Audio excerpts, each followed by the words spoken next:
नमस्कार, आप देख रहे हैं जेएमडी न्यूज। मैं हूं आपके साथ दीपिका वर्मा और जेएमडी की इस खास पेशकश में आप सभी का बहुत स्वागत है। तो आज बात करेंगे विजयादशमी यानी कि दशहरे की, जो अच्छाई की जीत और बुराई के अंत का प्रतीक मानता है। मान्यता है कि इस दिन भगवान श्री राम ने रावण का वध कर धर्म की स्थापना की थी। यही वजह है कि ये पर्व न सिर्फ धार्मिक दृष्टि से बल्कि जीवन में सफलता और उन्नति पाने के लिए भी बेहद खास माना जाता है। शास्त्रों के अनुसार दशहरे का दिन इतना शुभ होता है कि इस दिन 10 दिशाएं खुली रहती हैं और कोई भी नया काम करने से उसका फल कई गुना बढ़ जाता है। मान्यता है कि इस दिन किए गए विशेष उपाय पूरे साल भर लाभ दिला सकते हैं। तो आखिर दशहरे के दिन क्या करें और क्या करने से बचें? जीवन में तरक्की और सुख समृद्धि पाने के लिए कौन से आसान उपाय आजमाए जा सकते हैं? इन सब पर चर्चा करने के लिए हमारे साथ जुड़ रही हैं जानी मानी एस्ट्रोलॉजर अदिति दुआ जी। तो सबसे पहले मैम, आपका बहुत बहुत स्वागत है हमारे मंच पर। जय Shri Ram. Thank you so much. तो आदित्य जी, पहला सवाल मेरा आपसे ये है कि दशहरे पर किस देवता की पूजा करने से सबसे ज्यादा शुभ माना जाता है? देखिए, दशहरे पे ना केवल उस दिन रावण का वध हुआ था, उस दिन विजय वहां प्राप्त हुई थी, परंतु इस दिन दुर्गा मैया ने महिषासुर का वध करके एक और विजय प्राप्त करी थी। तो इस दिन को हम विजयदशमी बोलते हैं, जिस दिन माँ दुर्गा का विसर्जन होता है, माँ दुर्गा को कैलाश वापस भेजा जाता है। और साथ ही साथ जैसे कि हम सब जानते हैं कि रावण दहन हुआ था, तो इस दिन हम दोनों भगवानों की पूजा करते हैं। पहला माँ दुर्गा की और साथ में राम जी की पूजा होती है। और राम जी के साथ देखिए, कभी भी हम राम जी की पूजा अकेले नहीं करते हैं। जहां राम जी का नाम होता है वहां हनुमान जी का नाम होना ही होना चाहिए, क्योंकि राम जी की पूजा से हमें मिलेंगे हनुमान जी और हनुमान जी की पूजा से हमें प्राप्ति होगी हमारे प्यारे श्री राम की। तो दुर्गा माँ और साथ ही साथ राम जी और हनुमान जी की, हम तीन भगवानों की इस दिन विशेष तौर से पूजा करते हैं। और जब बात विजय की आती है तो साथ ही साथ नाम जरूर विष्णु जी का भी आता है, तो विष्णु सहस्त्र नाम भी पढ़ा जाता है इस दिन। तो अदिति जी, ये जानना चाहूंगी कि दशहरे में जिस तरीके से आपने पूजा के बारे में बताई कि किन किन लोगों का पूजा करना चाहिए, तो अब आपसे पूजा की विधि जानना चाहूंगी और इसे घर पर कैसे करें ये भी बताएं। देखिए, विजयदशमी वाले दिन पूजा आपकी बड़ी सिंपल होती है। आप सुबह माँ दुर्गा की आरती करते हैं और दुर्गा चालीसा पढ़ते हैं। जो हमने नवरात्रि पे खेतरी बोई होती है और साथ में हमने जो कलश की स्थापना करी होती है, उस दिन उनका भी विसर्जन करा जाता है। तो आपने जो भी अपनी खेतरी बोई है नवरात्रि के टाइम पे और कलश की जो स्थापना करी है, कलश का जो कोकोनट होता है वो तो हम अष्टमी पर और नवमी पर कन्याओं को दे ही देते हैं प्रसाद के तौर में। लेकिन जो वो पानी बच जाता है या जो उसके अंदर की चीजें बच जाती है, वो तिथि अनुसार आपको गंगा जल में ही विसर्जित कर कर आने होते हैं। तो आप वो वहां पर जाके सबसे पहले जब दुर्गा माँ की आप चालीसा कर ले या आरती कर ले, उसके बाद आप गंगा मैया के लिए निकले। शाम होने से पहले जाएं और इन दो चीजों का विसर्जन कर कर आए।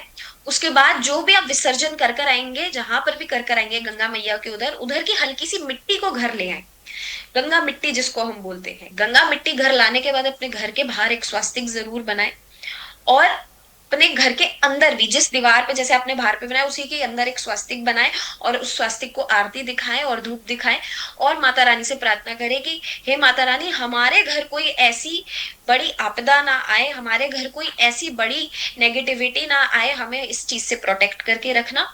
और उस दिन राम रक्षा स्तोत्र या तो अपने घर पे चला के रखें या फिर अपने घर पे खुद आप पूजा जब बैठे करने तो आप चैंट करें उस दिन। और उस दिन विशेष तौर से शमी की पूजा होती है, शमी के पेड़ की पूजा होती है, तो शमी की पेड़ की पूजा करते हैं। तो अदिति जी, ये तो बात हुई कि पूजा हम कैसे करें, किस तरीके से करें, आपने जिस तरह से बताया। तो अब आपसे जानना चाहूंगी कि दशहरा पूजा के समय कौन से मंत्रों का जाप करना काफी अच्छा माना जाता है? देखिए, जैसे कि मैंने बताया कि दुर्गा माँ की पूजा होती है, तो दुर्गा माँ का जो बीज मंत्र होता है ओम दम दुर्गाय नमः का 108 बारी हम जाप करते हैं। और साथ ही साथ ओम हम हनुमते नमः का 108 बारी जाप करना है हमने। इन दो मंत्रों का आप जाप कर सकते हैं, क्योंकि कोई और मंत्र अगर हम आपको देंगे तो उन मंत्रों के लिए आपको गुरु का होना विशेष तौर से बहुत जरूरी है।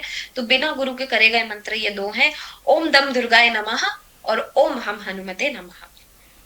अच्छा अदिति जी, अभी आपने कहा कि शमी के पेड़ की पूजा जरूर करनी चाहिए, तो शमी वृक्ष की पूजा दशहरे पर ही क्यों की जाती है, उसकी थोड़ी बारे में जरूर बताएं। जी बिल्कुल। देखिए, जो शमी का पौधा होता है वो विक्ट्री को रिप्रेजेंट करता है, वो फ्रीडम को रिप्रेजेंट करता है। और ये चालू महाभारत के दौर से हुआ था कि जब पांडव थे, उन्होंने जो अपने हथियार थे वो शमी के पेड़ की उस उधर छुपा दिए थे जड़ों में। और जब वो 1 साल बाद शमी के उस पेड़ के बाद पहुंचे, तो वो जो उनके हथियार थे वो वहीं के ही वहीं थे। तो इधर से प्रथा चालू हो गई कि जो भी शमी के पेड़ की पूजा करता है, या जो भी शमी के पेड़ के नीचे छोटा सा आटा जो होता है, कच्चा आटा, वो डालकर आता है, तो उसकी जो फाइनेंशियल ब्लॉकेजेस होती है उसकी लाइफ की, वो खत्म होती है। और साथ ही साथ अगर आपका कोई लीगल केस चल रहा हो आपकी लाइफ में, तो लीगल केस खत्म होते हैं केवल कच्चा आटा शमी के पेड़ के उधर डालने से। और साथ में अगर आप एक छोटा सा दीपक रखते हैं और आरती देते हैं शमी के पेड़ को शाम के समय, तो बहुत अच्छा होता है। और अगर कोई ऐसा व्यक्ति है जो शमी का पेड़ अपने घर पे लगा पाए, तो मैं तो कहती हूँ इससे भाग्यशाली कोई इंसान नहीं होगा, जो इंसान विजयदशमी वाले दिन अपने घर शमी का पेड़ लगाता है। उससे धन दौलत और साथ ही साथ माँ लक्ष्मी का आगमन होता है। शनि के बुरे प्रभाव, शमी के ही केवल ऐसा पेड़ है जिससे शनि के बुरे प्रभाव कम होते हैं। हम बोलते हैं कि पीपल के पेड़ के नीचे दीपक जलाने से शनि के बुरे प्रभाव कम होते हैं। जी नहीं, उससे माँ लक्ष्मी का आगमन के लिए हम वो करते हैं, क्योंकि माँ लक्ष्मी को वरदान है शिव जी से उसके लिए। लेकिन शमी का एक ऐसा केवल पौधा है जिससे जिससे लगाने से राहु केतु शनि सब शांत होते हैं। तो शमी का पौधा भी जरूर लगाए इस दिन। अच्छा अदिति जी, जिस तरीके से शस्त्र पूजन की भी बात सामने आती है, तो शस्त्र पूजन का महत्व आपसे जानना चाहूंगी, और ये कैसे किया जाता है इसके बारे में भी थोड़ा सा बताएं। देखिए, शास्त्र पूजन आपके जो भी वेपन्स होते हैं, या जो भी ऐसा कोई भी वस्तु या कोई भी चीज जो आपके काम में काम ला रही हो आपकी, उसमें जैसे आज हम लैपटॉप यूज करते हैं, आपके लिए न्यूज टीवी वालों के लिए बहुत इंपॉर्टेंट है आपकी वो स्क्रीन, वो आपका कैमरा, तो वो आपका शास्त्र है। और पहले के टाइम पर तलवारें होती थी, तो पहले उनकी पूजा करी जाती थी इस दिन पर। तो आप अपने सबसे जो भी, जैसे अगर कोई टीचर है तो कलम, पेन, पेन की पूजा होती है। और पेन में तो जो बोलते हैं कि साक्षात माँ काली वास करती है। और अगर किसी का बुक का काम है, कोई पढ़ाता है, तो बुक की पूजा करता है उस टाइम पर। तो जो भी आपका काम है, उससे जिस भी चीज से आपका काम हो रहा है, लैपटॉप से आपका काम हो रहा है, तो लैपटॉप आपका वेपन है एक तरीके से, जिससे आप आपके घर में माँ लक्ष्मी का वास होता है। या अगर आप क्या कहते हैं, कोई टीवी न्यूज चैनल से बिलोंग करते हो, तो कैमरा। जैसे मैं एस्ट्रोलॉजर हूँ, तो मेरा काम है टैरो का, तो मैं टैरो की पूजा करूंगी उस दिन, क्योंकि मेरा उससे आमदनी आ रही है मेरे घर में। तो ऐसे ही आप अपनी आमदनी का सोर्स एक लेकर आए, उसको भगवान जी आपके जो भी मंदिर है उधर रखें, पेन को, बुक को, जो भी हो। और माँ लक्ष्मी से, माँ दुर्गा से, या जिन भी भगवान को आप मानते हैं, उनसे प्रार्थना करें कि आपके घर में आमदनी का जो ये सोर्स है, इनकम, सोर्स ऑफ इनकम है, हमेशा रहे, और इस पे किसी की ना नजर लगे, ना ही तो किसी की बुरी टोक लगे। और हम जो भी हमारा सामान होता है, हम उनको आरती दिखाते हैं दीपक की, और फूल चुआते हैं। और फिर जैसे ही हम भगवान की प्रार्थना करते हैं, हम अपने शास्त्रों की भी पूजा करके और उनको अपनी जगहों पे रख देते हैं। और एक रोली मोली उनपे जरूर बांधे लाल कलर की, जिससे वो हमेशा ही जागरूक रहे और आपकी आमदनी बढ़ती रहे। यानी ये कहा जाए कि जिससे आपकी आमदनी होती है, जिससे माँ लक्ष्मी आपके घर पधारती हैं, उन सोर्स को आप जरूर पूजें, उनको जरूर नमन करें। अच्छा अदिति जी, दशहरे पर रावण दहन का धार्मिक और आध्यात्मिक महत्व के बारे में आपसे जानना चाहूंगी। देखिए, धार्मिक तौर से अगर हम देखें रावण दहन का, तो वो हमारे, हम बोलते हैं ना, गुड ओवर इवल, तो जो भी बुराई है उसका अंत हुआ है। ना केवल रावण का, लेकिन महिषासुर की जो बुराइयां थी उसका भी अंत हुआ है। तो ईगो को खत्म करना, एक वो एक चीज होती है हमारे अंदर, जो अहंकार होता है। क्योंकि देखिए, जो पहले युग होते थे, सतयुग, उसमें जो राक्षस थे वो दूसरे धरती लोक पे नहीं रहते थे, दूसरे प्लैनेट्स पे रहते थे। फिर जो राक्षस लोग आए, फिर वो एक लोक पे आ गए, धरती लोक पे। फिर दूसरा युग आया, तो फिर एक घर में आने लग गए जो राक्षस थे। फिर आज हम कलयुग में रह रहे हैं, तो कलयुग के हिसाब से मैं आपको आंसर दूंगी। हमें रावण दहन पे उसको नहीं जलाना, जो उसकी पूरी क्या बोलते हैं, रावण की जो वो होती है, डॉल जो बनाते हैं आजकल जो जी मार्केट में जी मिल गए, जी। हम जब बोलते हैं रावण दहन का मतलब जो हमारे अंदर का राक्षस है कलयुग में, उसको खत्म करना है। और वो कैसे खत्म हो सकता है? वो सिर्फ अच्छाई से ही खत्म हो सकता है, यानी कि आप भक्ति मार्ग में चलो, आप भक्ति करो, आप नाम जप करो, उसी मार्ग में चलने से ही आपके जो अंदर का ईगो है, एरोगेंस है, जिसको आज की डेट में हम रावण बोलते हैं, राक्षस बोलते हैं, उसको खत्म करें। क्योंकि कोई भी बाहर राक्षस नहीं है, सब आपके अंदर है। और अगर आप मेरे से साइंटिफिक टर्म्स में पूछेंगे, तो साइंटिफिक टर्म्स में तो मेरा रिप्लाई यही रहेगा कि देखिए, आज हमें पता है कि जो भी बुरी चीजें हमारे आसपास हो रही हैं, जैसे कि सोनम रघुवंशी एक बहुत बड़ा केस हुआ, आज उसके रावण उसके फेस का वो बनाकर इंदौर में जलाया जाएगा। तो ऐसी जो घटनाएं हो रही हैं, इनको रोकने के लिए ये रावण दहन बनाया गया है, बताने के लिए कि जो इतना बड़ा पंडित रह चुका है उसका भी दहन ऐसे हो रहा है, तो हम क्या ही चीज है।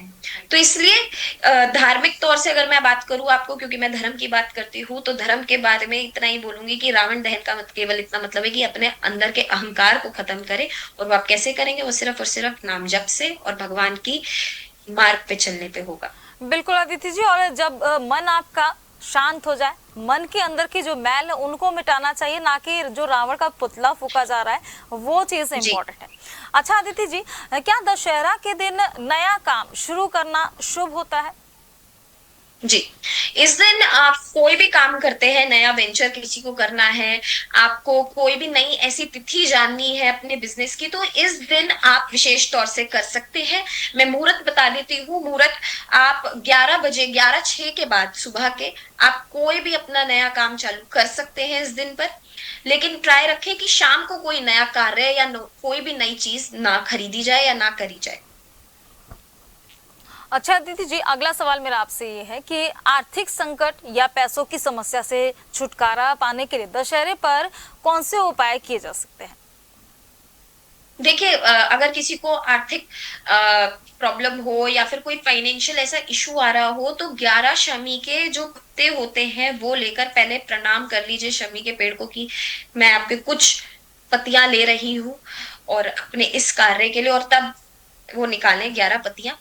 उनपे जो हनुमान जी का तिलक आता है, सिंदूर आता है हनुमान जी का, उसपे राम नाम लिखें उन शमी के पत्तों पर, और उसकी एक माला बनाकर हनुमान जी को अर्पित कर कर आए, और 7 बारी हनुमान चालीसा पढ़कर आए। तो जिसको भी फाइनेंशियल इश्यूज हैं, वो एक ही उपाय कर सकते हैं। दूसरा, जब रावण दहन हो जाए, जब उसकी राख ठंडी हो जाए, तो उसमें लकड़ियां होती हैं, तो वो एक लकड़ी छोटी सी पीस, इतनी ही या जितनी भी आपको मिले, क्योंकि उस दिन लोग टूट के पड़ते हैं लकड़ियों पे, तो अगर आप उसमें से जब उसकी वो आग ठंडी हो जाए और वो लकड़ी ला पाए, उसको एक पीले कलर के कपड़े में बांध के अपने घर के बाहर चौखट पे जरूर लगा दे।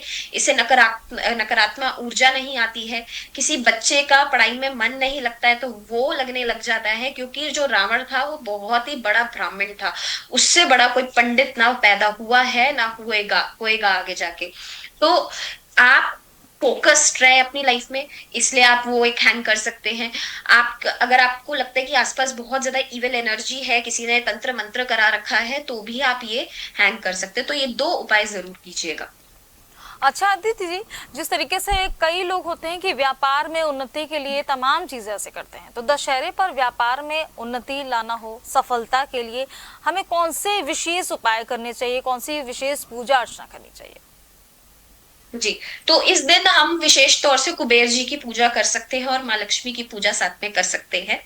तो इस दिन आप कुबेर जी और लक्ष्मी जी को कैसे पूजेंगे? आप लक्ष्मी के तौर पे पूजेंगे। तो इस दिन आप कच्चा दूध ले सकते हैं कटोरी में, और कोई सिल्वर कॉइन्स जितने हो आपके पास, या नॉर्मल जो हमारे करेंसी कॉइन्स होते हैं, बस एक मुट्ठी ऐसे चुपचाप से निकाल लें, देखे ना कि कितना निकल रहा है कितना नहीं, इतना जितना मुट्ठी में आए उन कच्चे दूध में डाल के आप अपनी लक्ष्मी धो सकते हैं, और साथ में कुबेर जी के आगमन की प्रार्थना कर सकते हैं कि कुबेर जी आए। इसको 11 बारी अच्छे से धोएं, और वो जो पर्टिकुलर आपने जो कॉइन्स निकाले होंगे उनको अच्छे से फिर गंगा जल से साफ करके एक लाल कलर की पोटली में बांध के, अपने जहां पर भी आप पैसे रखते हो या फिर जहां पर भी आप अपनी सेविंग्स रखते हो, वहां पर ये रख दे। ये कोई भी व्यापारी आदमी कर सकता है या कोई भी हाउसवाइफ भी कर सकती है अपने घर के लिए।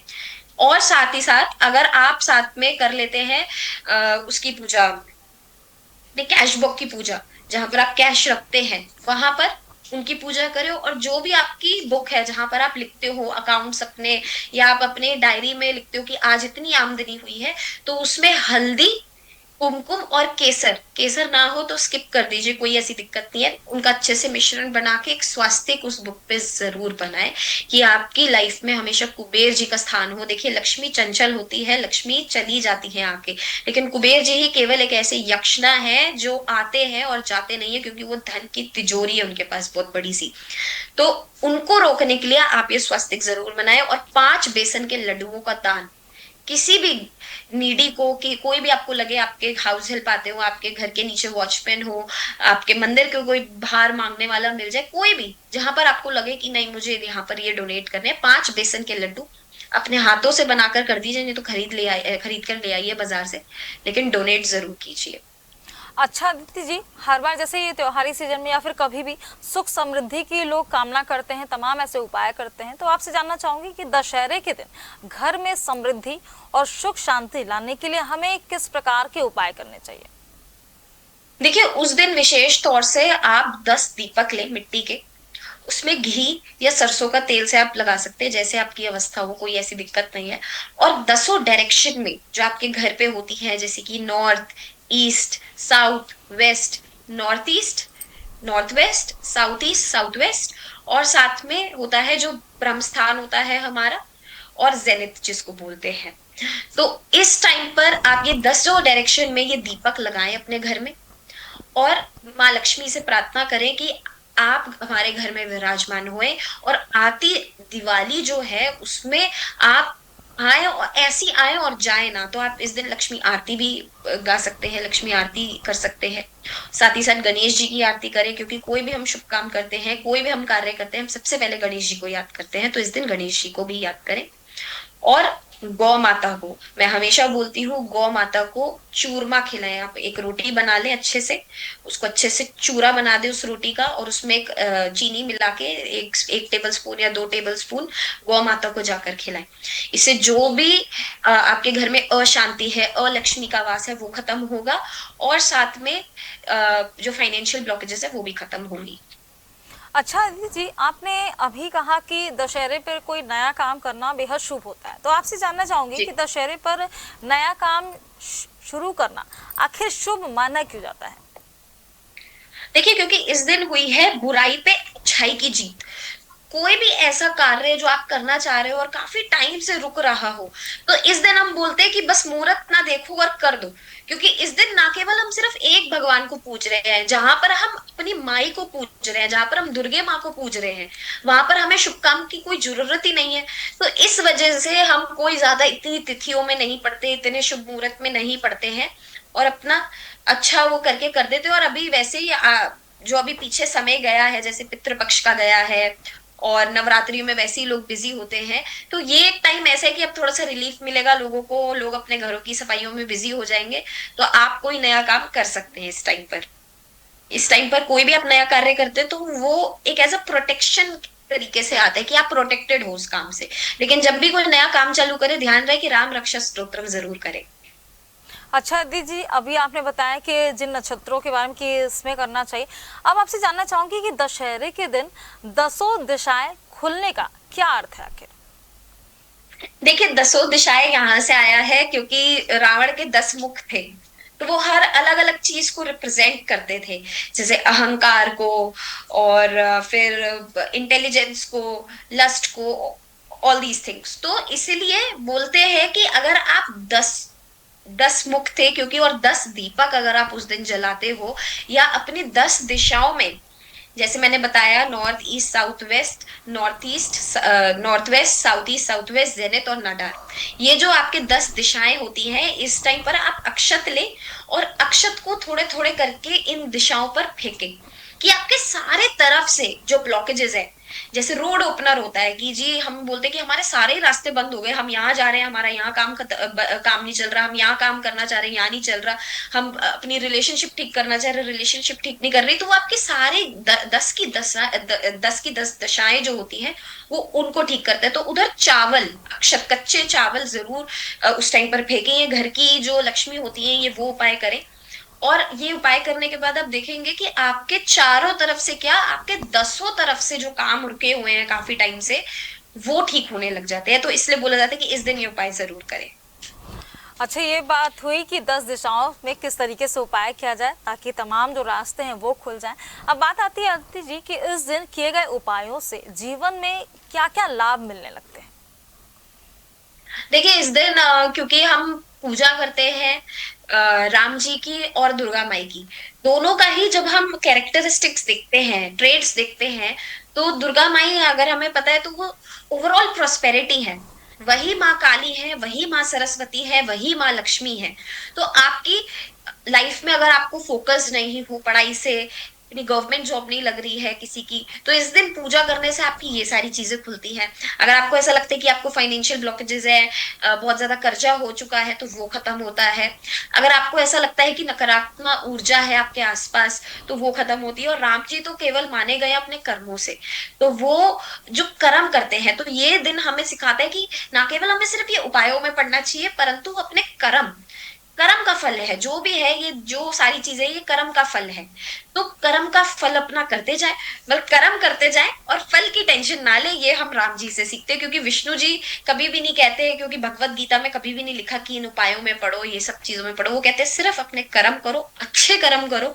और मैं हर बारी ये इधर आके हमेशा ही आपकी न्यूज चैनल पे बोलती हूँ, आपकी ऑडियंस भी बोलेगी कि क्या हमेशा मैम यही बोलती रहती है, लेकिन अच्छे कर्म करो, सबकी मदद करो, तो आपको दुनिया में हर प्रॉस्पेरिटी मिलेगी। आप जब आप अच्छे होने लगोगे तो दुनिया अच्छी होने लगेगी, तो ग्रोथ, मनी, प्रॉस्पेरिटी, आपका फॉरेन सेटलमेंट सब होगा इस दिन अच्छा बिल्कुल, काम आप करने से। सही भी कहती हैं कि अच्छे कर्म करो और अच्छा कर्म ही हमें जी आगे ले जाता है, हमारे सारे रास्ते जी खोलता है। ये हर बार आप कहती हैं और हर बार ये बिल्कुल सही होता है। अच्छा अदिति जी जी, आप जानना चाहूंगे कि क्या दशहरे के दिन कोई ऐसा काम है जिसे बिल्कुल भी नहीं करना चाहिए। जी। देखिए मैं बहुत न्यूज़ेस पढ़ रही हूँ डेली बेसिस पे, और ये मैंने आप ही के ही चैनल पे भी बोली थी ये बात कि हमें महिलाओं से रिलेटेड बहुत सारी न्यूज़ेस आएंगी। हमें सबको पता है कि रावण का क्या उसको देखने को मिला था जब उन्होंने सीता माँ को किडनैप करा था और सीता माँ को वो श्रीलंका ले गए थे। तो हम सबको पता है, पूरा विश्व जानता है कि क्या हुआ था, रामायण छिड़ी थी और फिर जो भी हुआ था। तो आज की डेट में मैं सबके साथ मैं मतलब रिक्वेस्ट करती हूँ आप सभी को कि प्लीज किसी की भी बहन बेटी, किसी की भी स्त्री को ऐसी उल्टी नजरों से ना देखें, किसी के लिए भी उल्टा ना सोचें कि इसके साथ ये बुरा हो जाए, क्योंकि हम जिसके लिए उल्टा सोचते हैं वो 10 गुना हमारे साथ उल्टा होता है। तो इस दिन प्लीज किसी के बारे में उल्टा सीधा ना सोचे, किसी की डिसरिस्पेक्ट ना करे, स्त्री की ही क्या, इवन मेल्स की भी ना करे, क्योंकि उनकी भी उतनी रिस्पेक्ट है जितनी हम स्त्रियों की होती है, तो उनकी भी रिस्पेक्ट करें। लेकिन किसी को भी बुरी नजर से ना देखे, क्योंकि जो हश्र होगा उसका फिर वो रावण से भी बुरा होगा। तो इस चीज का ध्यान रहे कि आप जैसे आपकी बहन बेटियां हैं वैसे ही किसी और की भी हैं, तो उनको भी रिस्पेक्ट दे, उतनी ही इज्जत दे जितनी आप अपने घर में अपनी माँ को देते हैं और अपनी बहनों को देते हैं। बिल्कुल। अदिति जी, आपसे मेरा आखिरी सवाल ये है कि हमारे दर्शकों के लिए आप क्या खास संदेश देना चाहेंगे।